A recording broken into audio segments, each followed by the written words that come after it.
We are live. What's up, everyone? Welcome to episode 6 of Security Squawk. I'm here with my friend Reginald Andre. I'm Hello, Brian. hello. Hey, I'm Brian Horning, and we are here to bring you the podcast that makes you more cybersecurity aware. So, podcast number 6, we're getting there. We're building this library up. We usually do a weekly recording if you're not familiar with what we're doing. And all we ask is if you can share out our podcast, if you enjoy anything that you hear today, if you're enlightened, educated, entertained, share out the podcast.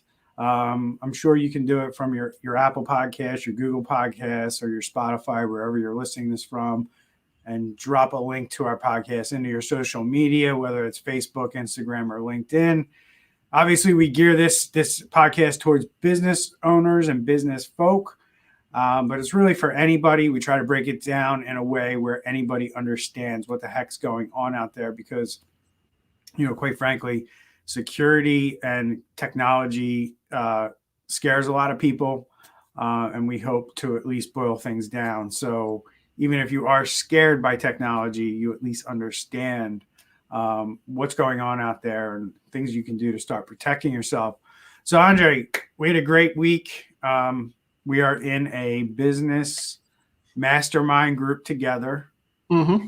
and we were the silly fools that volunteered to have our businesses put under a microscope. I'm not going to go into too much detail about it. It was a great exercise for me. Talking to you in the green room, that you enjoyed it as well. Yep. And it's very important that businesses take some time, whether you do it annually or quarterly, and really take a step back and focus on what it is that you're doing, align them with the goals of, the business owners and the executives that run the company. Have you ever done anything like that before? No, nothing specific with my industry. I've been in other masterminds, but never where you have people from across the United States in different levels of their business that are able to actually look at your numbers, understand it, and just poke around, ask questions of why are you doing things like this. And so it was a great time, and I'm ready for 2021. That's great. So you were in the Goldman Sachs program, right? Yeah. All right. So did they kind of talk about doing things like this in that program? I imagine that they would have. Yes, they did. And I mean, in the sense that Goldman Sachs 10,000 Small Business Program was a mastermind of itself, but there was no other IT person in my group. You had a social media person, research person, different companies. So although they looked at your numbers, they kind of understand your business, but like the actual inner works of the business and things like that, it was more of a general feedback. Yeah, we've done these things internally. And obviously, since we're not a huge company, we don't have a lot of people involved in those discussions and in those meetings. So I think it's nice, especially for companies early on, to have that outside perspective. Looking at your numbers and looking at your books and looking at everything that you're doing in your business. And if you can find a really good group to do that with, and you're all aligned in the terms of how you're structuring the advice, everybody's advice was given around the goals that I set for my business and the goals that you set for your business. They weren't, oh, I think you should run your business this way or that way. It was more or less like, hey, you said you wanted this, and something you're doing over here doesn't necessarily align with that. So you might want to think about making an adjustment, at this or that. And I know I walked away with a ton of things. I know you walked away with a ton of things. So just wanted to bring that up so, business owners know that it's important to take that time and really focus in on what it is that you're doing in your business, because coming in and just grinding away every day and just doing the same thing, might cause you to miss a lot of opportunities, and you might not be able to think outside of, that world of getting the day-to-day done and think about things like branding the company and, public relations and just building a bigger brand for your firm, and doing those things the right way so you can get to where you want to be. So that was 2 intensive days, I'll tell you that. And Yeah. I'm glad we are on the other side of it. So Mhm. so we got some interesting things to talk about. We got on tap. We're going to talk about SolarWinds. We're going to talk about Ubiquity, and we're going to talk about how ransomware gangs are putting pressure on companies' executives to pay them, uh, Mhm. even when they think that they got out of it. So we'll jump into that. I want to go into SolarWinds very quickly, spend about 2-3 minutes on it. Things are developing, and things are getting crazy. We're finding even more and more companies were infected. We're finding out as SolarWinds goes through their forensic investigation, they're discovering that there was more malware strains put into their Orion platform than the original one that they thought. So I have no idea why I can't share my screen. Oh, there we go. So I'm going to bring these up.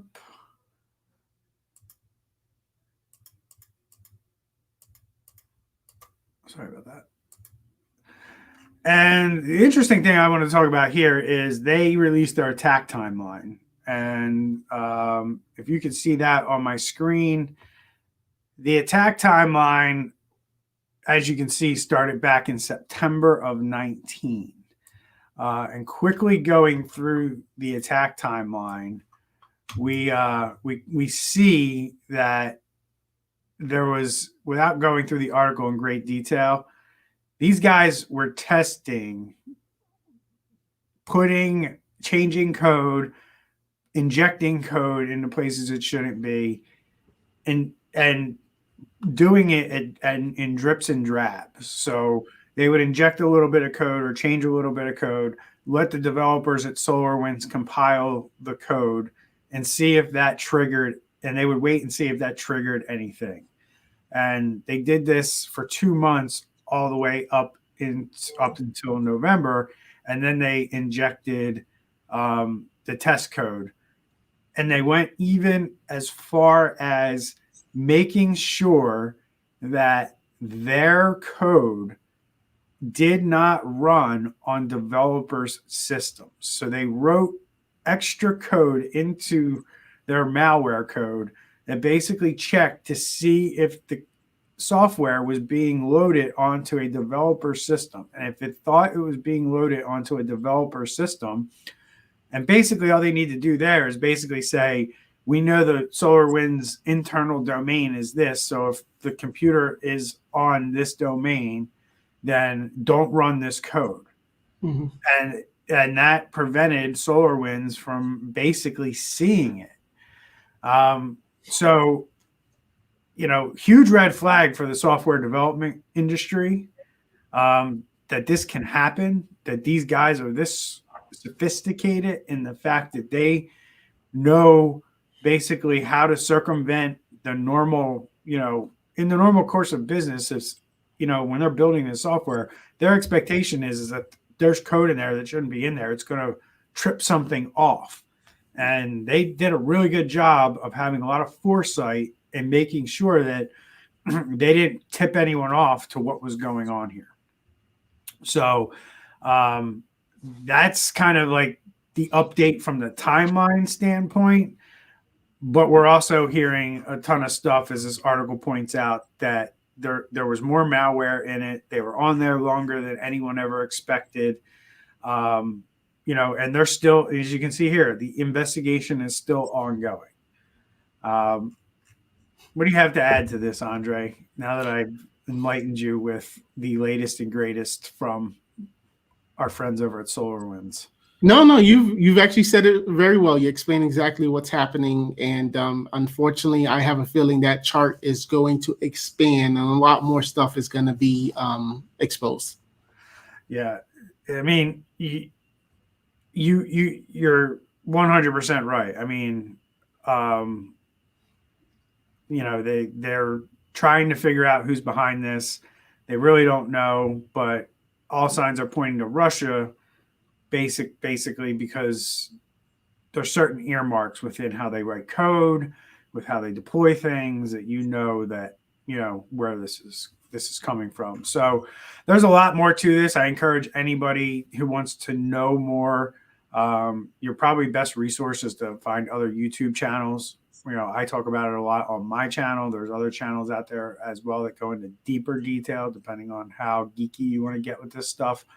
But it's really interesting to learn like how basically they got in, and people need to start thinking about this as how they got into like a country. Like how did somebody storm our beaches and run right into our country and start trying to take over things? This is what happened on this digital playground, and people need to start thinking in those terms. And if you read through what happened here and start kind of associating what happened here with, if this was actually a physical attack, it paints a different picture, and it shows you how serious things are. So our friends over at Ubiquity had a little issue this week. Andre, tell us who Ubiquity is and what happened. Yeah, so Ubiquity is a network hardware provider. They're very, very popular because they're affordable, and just to be honest, it just works. It's a very great alternative if you compare them to other brands such as like Ruckus or Cisco. So if you ever look up in your ceiling and you see something that looks like this, frisbee-looking, alien-looking, this is Ubiquity, and they essentially warn all of their clients that there was a recent attack on their systems through a third-party vendor where an attacker had been able to gain access. Now, they're saying specifically right now, they just think it's name, email address, and phone number, and they don't believe any passwords have been breached. However, they are advising that you go in and then go ahead and change your password. And Ubiquity is a very, very popular within managed service providers like ourselves. So more than likely, this is deployed in many, many organizations. Yeah, it's tough. This is the importance of understanding that your supply chain can be breached. And vendors that you use can be breached. And if you are in the practice of using the same password across multiple vendors' accounts, if you use the same password for Ubiquity as you do to log into your computer, you're setting yourself up to be hacked. Because once these hackers have this password and they have an email or a name associated with it, they turn right around and they try to start logging into other accounts out on the web, your Facebook, your social media accounts, your email account, your work accounts. And the databases that are on the dark web that are being built are getting robust. There's a lot of information in these databases that people can use to cross-reference whose email address is this, where do they work, what's their position at whatever company they work at. And then they start going after these companies with these usernames and passwords. And if you think, well, I use my AOL account for all this stuff and I have a separate email for work, you're probably using the same password though. It doesn't take a genius hacker to figure out Joe Smith, who works at this company, I have his AOL account. Well, let me figure out how they structure their email addresses. And I know the domain name of the company. And now I just got to figure out what the front part is. Is it Joe.Smith? Is it J Smith? How long do you think it's going to take him to figure that out? All he's got to do is send emails. And when one doesn't bounce back, he knows he's got the right one. So moving right along. One more thing on that is that Also, whoever this third-party vendor was, this third-party for this API that was happening, I'm curious to know, why did they even need the customer's name, address, phone number? I mean, Ubiquity never calls us, right? Right. So, and this is a perfect example where during our mastermind, there was a part where it asks for the client's information. Like we had to basically show our client list and that way. And that's one of those things where I would say if the information is not needed, mask it. You know, don't just give it out to anybody. Don't even have it in there. Yeah, exactly. Right. Software companies really need to take a look at the data they're storing it, how they're storing it, where they're storing it. SaaS companies as well. You need to take a look at segregating this so you're not, if something does get hit, if one thing does get compromised, they don't have the whole kit and caboodle. You know, they still have to work to figure out whose password this is to what device or to what computer. So on the same lines, you know, when your passwords do get stolen, when you do get hacked and you do go through a situation and you decide, I'm not going to pay the ransom, we're just going to move on, screw those guys.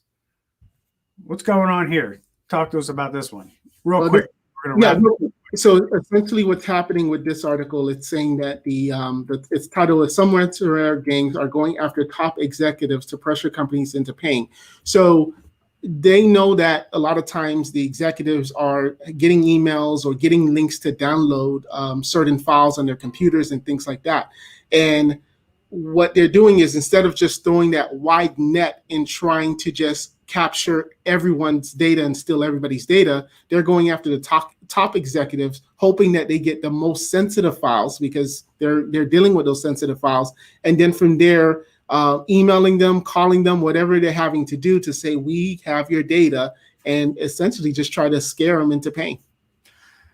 Yeah, I mean, anybody who thinks that once your data is stolen that you're not paying these guys is sorely mistaken. You're paying them. And we're seeing that transpire in a lot of these attacks, to the point where the insurance companies are basically saying, try to get basically the tactic now is for negotiators when they're negotiating ransomware is to basically get the ransomware people down to the deductible of the insurance policy, assuming somebody has insurance. If they know when you get hit with ransomware these days, the first question these guys are asking when you reach out to them to get the encryption key is, do you have insurance? And are you working with anybody? Because then they know what they're dealing with. Because if you don't have insurance, the chances of them getting paid out are going to be less. You know, the amount they get is going to be less. But if you do have insurance, they know the insurance companies are under pressure to not pay. So they figured out a system where, hey, you're going to have to pay a deductible anyway if you're going to file a claim. So just give me the money, give me the deductible payment, and then we'll move on and we'll give you your data back, and we're not going to release it out to the dark web, and you don't have to file a claim with your insurance company. They make it sound really great to the business owner that he's going to get out of this jam for whatever his cyber insurance deductible is. Yeah. But the problem is, what happens when, and this is just purely on the surface of stealing the data and giving it back to you and saying, I'm not going to release it.